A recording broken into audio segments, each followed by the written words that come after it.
Well, howdy there, Internet people. It's Beau again. So, today we're going to talk about something that we can all learn from Trump's phone call to Georgia.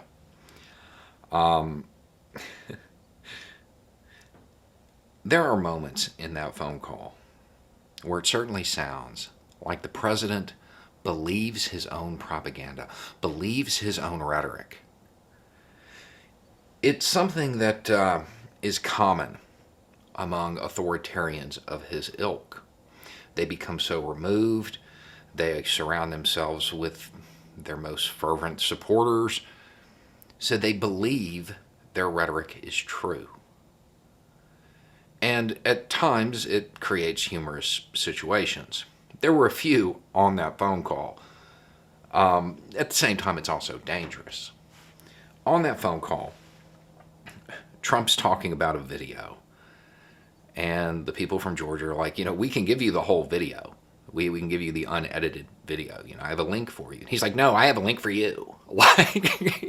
Like, I've never actually heard cognitive dissonance before. I've never had an audible example, but it certainly occurred there. He knew he was about to get information that directly opposed a closely held belief, and he pushed it away.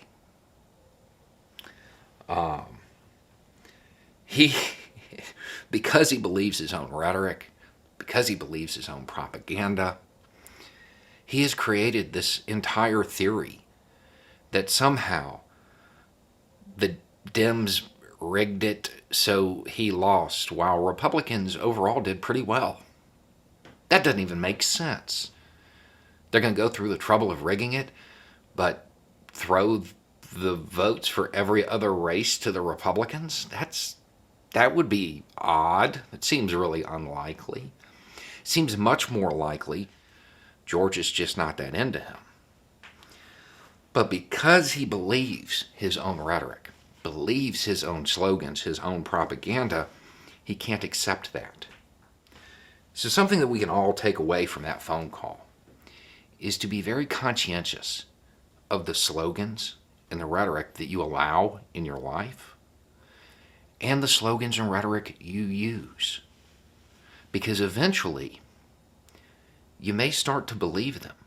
If you repeat something often enough, or you hear something often enough, you begin to accept it as true. That, on some level, may have happened to the president. It doesn't excuse his actions. Your man still has to be held accountable for his words. But it certainly appears that that played into it, because some of it you could tell he truly believed. His crowd sizes were big, his audience was energetic, he was getting fed those polls, those internet polls, as if they were real. So he believed it.